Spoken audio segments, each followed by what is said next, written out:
Oke, matur nuwun. Saya akan coba menerangkan dengan dalam waktu singkat mengenai masalah coronavirus yang sekarang mungkin sedang berjangkit di Indonesia. Sebelum kemana-mana saya akan coba menerangkan mengenai masalah coronavirusnya sendiri. Coronavirus adalah virus RNA dan ini beramplop.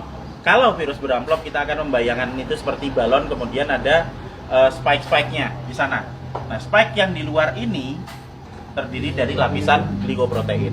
Lapisan glikoprotein akan sangat mudah hancur oleh pelarut lemak, deterjen, ataupun desinfektan.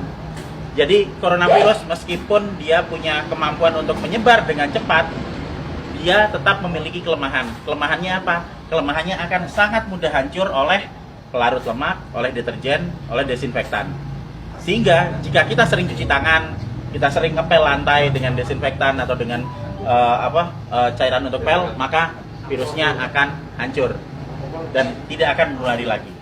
Nah, kemudian saya akan cerita gimana caranya coronavirus bisa menulari ke manusia. Coronavirus menular ke manusia itu lewat sentuhan dengan material-material yang sudah terjangkit virus pertama, terus kedua pada saat kita berada di keramaian, kemudian ada orang yang mungkin bersin, kemudian kita kena oleh kontak langsung, maka dia akan langsung bisa menulari kita. Tapi sekali lagi kita jangan terburu panik dulu. Kenapa? Karena coronavirus ini tidak seganas seperti yang dibayangkan atau yang ditampilkan oleh media. Kita akan selalu lihat di situ. Sekarang korban coronavirus seluruh dunia ada sekitar di 80.000 sekian penderita. Tapi dari 80.000 itu nanti yang meninggal itu ada sekitar 2.400 yang selalu hanya akan ada di kisaran angka 2-3%. Silakan nanti dilihat di data statistik mengenai seberapa banyak yang orang yang terkena coronavirus dan seberapa banyak yang meninggal. Yang meninggal selalu ada di kisaran antara 2-3%. Berarti sisanya sebanyak 97% itu selamat. Dengan deskripsi lebih detail, yang sakit 53%, sementara sudah ada yang mulai sembuh itu sebanyak 44%. Nanti kita akan cerita kenapa dia bisa sembuh. Jadi, begitu coronavirus masuk ke tubuh manusia, maka dia akan menginfeksi sel saluran pernapasan. Hari pertama akan ada bersin-bersin, wajar karena itu sistem imun non-spesifik yang bekerja. Hari kedua akan ada pilek. Hari ketiga dan keempat kemudian nanti akan ada demam. Hari kelima demam akan berlanjut dan jika badan kita fit, maka di hari ketujuh antibodi akan mulai dikeluarkan. Jadi kita akan belajar mengenai sistem imunologi basic di sini. Pada saat terkena pertama kali, maka tubuh perlu waktu 7 hari untuk memasukkan data mengenai virus yang masuk ke sini ke sel memori.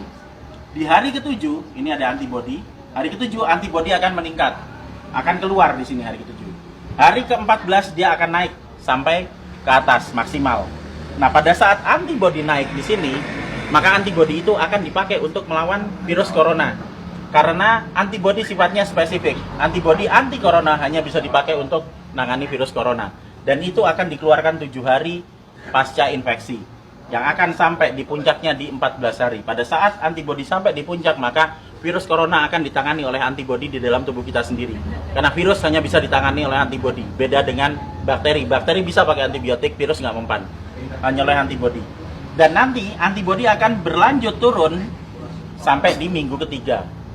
Apa yang terjadi di minggu ketiga pada saat antibodi sudah mulai turun? Berarti infeksi yang ada di dalam sudah ditangani oleh antibodi yang tumbuh dalam kondisi maksimal di umur 14 hari tadi. Jadi sesudah 21 hari otomatis virus yang ada di dalam badan kita sudah tertangani. Apa yang terjadi kalau nanti ada serangan virus lagi? Jika ada serangan virus lagi, data yang ada di sel memori akan dikeluarkan sehingga respon imun kedua akan berlangsung 24 jam sesudah paparan. Jadi misalnya saya sudah pernah kena corona dan saya bisa bertahan hidup sampai 14 hari, maka saya akan kebal seterusnya. Dan berikutnya jika saya kena virus corona lagi, kita nggak perlu nunggu sampai 7 hari sampai antibodinya keluar. Sekarang kena, maka besok antibodi sudah dikeluarkan. Itu sebabnya 44% orang bisa sembuh bahkan tanpa vaksin karena vaksinnya belum ditemukan. Dan masih ada 53% yang sakit yang akan sembuh ngikuti 44%. Karena pola kematian atau mortalitas tidak pernah bergerak dari 2-3% maksimal. Sehingga tidak perlu khawatir, tidak perlu panik pada saat ada wabah corona. Kita punya prinsip penanganan wabah ada 3. Pertama, kita kurangi paparan virus. Gimana caranya? Untuk kita pribadi hidup sehat, sering cuci tangan, jaga kebersihan tubuh, sering mandi. Kalau misalnya kira-kira kita khawatir terjangkit, ya jangan datang ke tempat keramaian yang banyak orang sakit. Dan untuk mengurangi paparan virus ke kita. Nah, untuk kitanya sendiri gimana? Kita bisa naikkan antibodi. Gimana caranya? Dengan mengkonsumsi vitamin E atau C, vitamin E plus C setiap hari. Plus madu. Karena madu bisa dipakai untuk energi, sementara vitamin E dan C akan bisa dipakai untuk menaikkan produksi antibodi. Energi dipakai untuk pembentukan antibodi dari kita sendiri. Dan yang terakhir, kalau sakit jangan keluar, di rumah aja. Terus kita beri terapi, kita sembuhkan, makan yang benar, kita melakukan pola hidup sehat, sehingga jika itu nanti sakit atau misalnya katakanlah demam, panas dalam waktu 4-5 hari itu wajar, nggak usah panik, biasa aja. Kita hanya perlu memberikan vitamin E, C, makan yang cukup, istirahat yang cukup, nanti di hari ketujuh antibodi kita keluar. Itu juga berlaku buat yang sakit. Sehingga sebenarnya kita semua akan bisa menangani wabah coronavirus ini, asal kita bisa tahu basicnya seperti apa, ilmunya seperti apa, dan yang paling terakhir jangan panik, santai aja, kiamat masih panjang. Jadi ayo kita kerja bareng-bareng, kita tangani bersama-sama, dan gak usah panik. Terima kasih.